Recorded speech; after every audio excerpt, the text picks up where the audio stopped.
We'll get going. I am Jeff Owen. I'm a retired trade association executive, having lived in the Washington, D.C. area for almost 50 years now.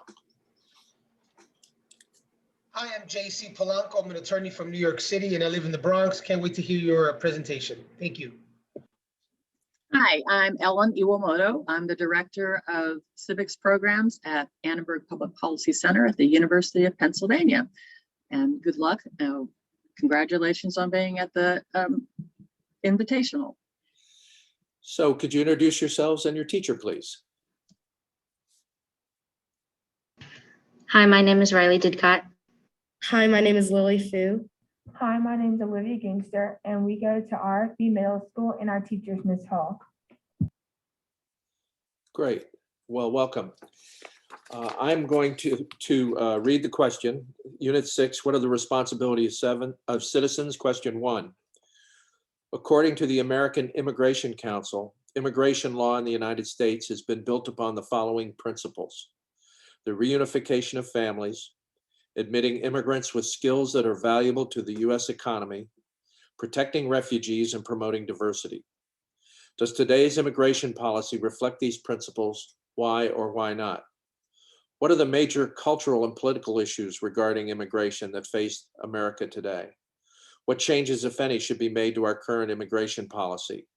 And should the United States admit more refugees in view of the worldwide crisis of displaced persons?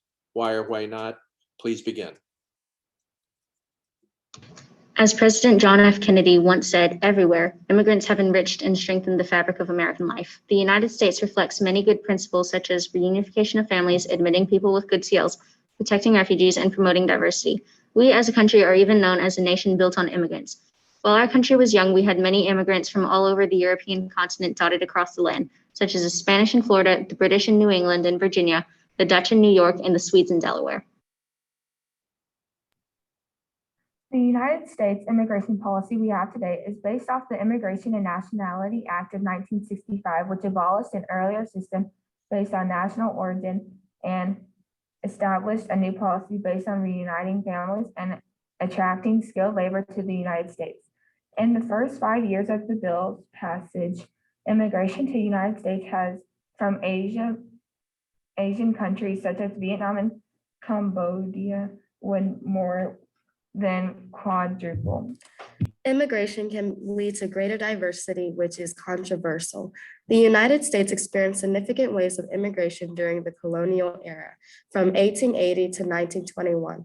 Immigration can lead to Immigrants came to America seeking greater economic opportunity or search for religious freedom.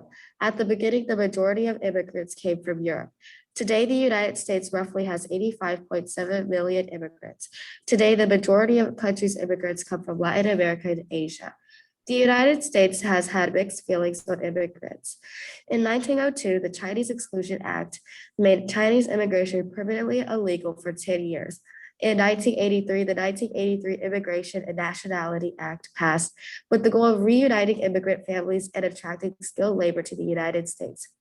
One court case is the Department of Homeland Security versus University of California. There were students at the University of California that were brought over as undocumented immigrants as children. They have protections under DACA. DACA was going to be removed under the Trump administration, so the students of the University of California sued. In the end, DACA was still intact and was never rescinded. There should not, however, be changes in the current immigration policy. Over the past year, the immigration policy has changed broadly, but the changes have paid off and our system today is doing well. For example, on January 20th, 2021, when President Biden took office, he reversed most of Trump's policies on immigration. Some of President Trump's policies were increased border security funding, ending the diversity visa lottery, and putting restrictions on family-based immigration. Therefore, now there should not be no reason to change the policy. The U.S. should not close its borders to immigrants and should retain its current immigration policy. There are many immigrants in need of assistance that in some cases only the U.S. can help with. There are over 80 million displaced persons all over the globe. There are 4 million people from Yemen and 6.1 million from Syria alone. The U.S. instills hope in these people, however, with the American dream. As of 2015, the U.S. had 47 million immigrants. An ideal Every day we see people try to cross our borders in hope of starting a better life. There are men, women, and children among the many that need our help. Who are we to not deny them of living a peaceful life? The children that cross our borders every day, and we don't know their experiences for seeking help. Their parents had to send them alone, and they knew what was best for them. We as a country should welcome them and give them a better life where they have the right to choose and their voices will be heard. Great. Well, thank you. Are we done? Okay. Thank you. Well, we have some questions for you.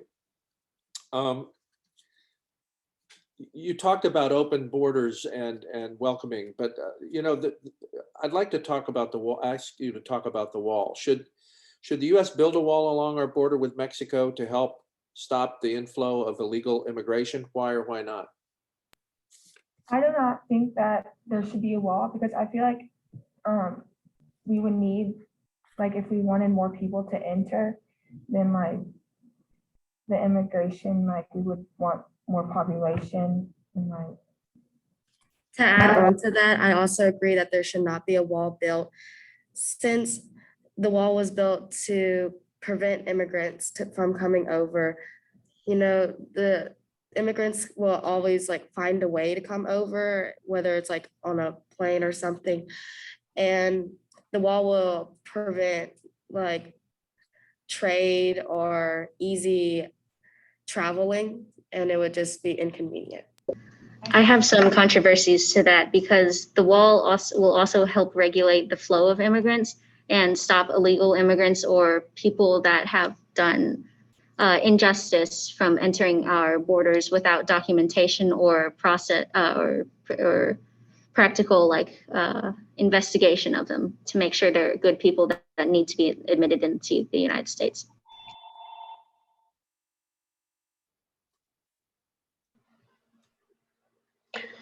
Hi, I have a question regarding immigration from countries where we just don't get along with. How do you feel about us accepting people from countries or whose governments we just don't trust? Should we stop immigration from those countries and just focus on the ones that we get along with? I think we should help those in need. It's not really about the country, I'd say. It's about helping their citizens or their people, as long as they're not harming the US economy or our society, or just bad people that aren't supposed to be over here, then I think we should let them come.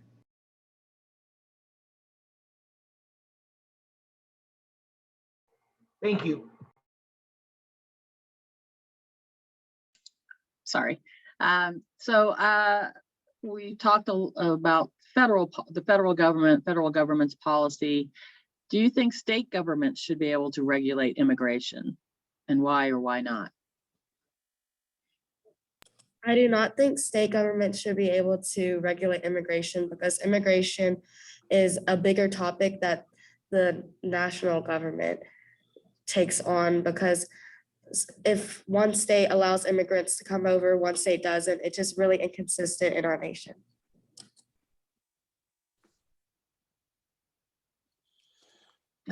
Thank you.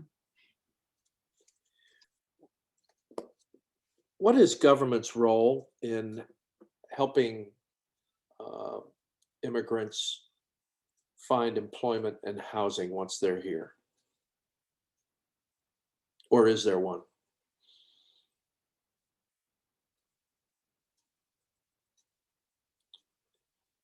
We have a few things such as when they plead asylum, we sometimes help them. And finding new jobs and stability, we help them find family that lives in the US as well. If they have documented families in our country, then we can tell them the families or the immigrants, where they are and if they can help. Great. Thank you. How do you feel about children that are brought here illegally and are undocumented? How do you feel about them staying here when they had no idea what was happening, had no control over coming here illegally. Should we allow for them to stay, or should we deport them? How do you feel about DACA? I think these children, they come over undocumented, they don't really understand what's happening, and they grow up thinking that US is their home, and they should be able to stay as citizens with the protection of DACA, and I do support this. I also want to add on to Lily. I do think they should stay because they should like be able to like stay wherever they want to and like build a life in the United States.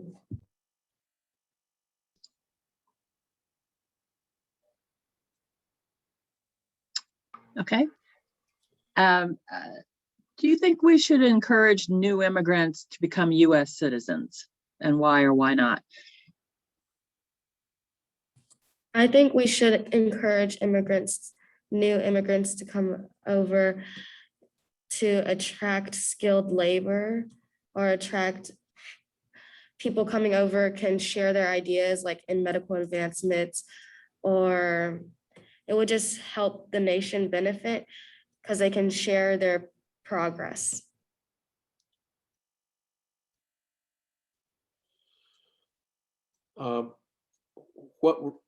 Given the inflow of immigrants to this country, what role does the government play, state or federal, in protecting them upon their arrival?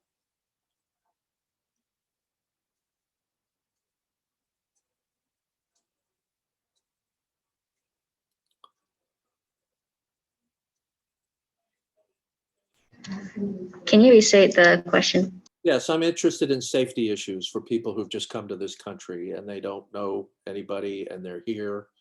And is there a role for government, either state government or federal government, in guaranteeing their safety?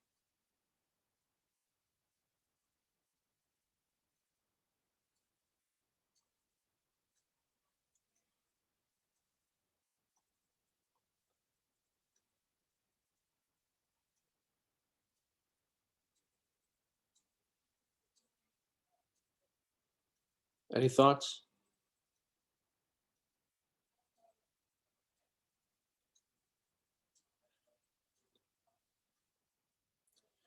We talked about employment and housing. We're not really sure what they do to protect them once they get over here. Okay. Good. Any other questions from the judges? No, I don't have any more. Thank you, Judge Orr. Judge Iwamoto, do you have any more questions? No, I'm good. Thank you. Well, great. Well, thank you very much. Okay.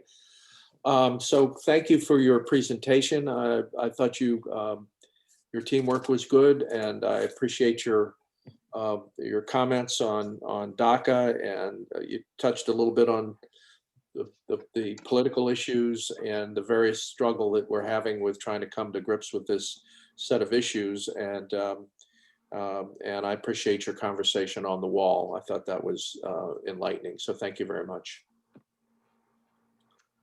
I couldn't agree more. Thank you so much for your presentation today. I know these are tough topics and you handled it well. Thank you. Yes, I think what I heard in your presentations early on was a discussion of the history of the immigration in the US, which is always important to be grounded in when we're talking about current policy, that we go back and look and see what we've done in the past and what has worked and what hasn't worked, and try to apply that to the current times. Immigration is a very difficult topic for everybody to, it's controversial, and thank you for your time, for your work that you put into preparing for this hearing, and good luck to you.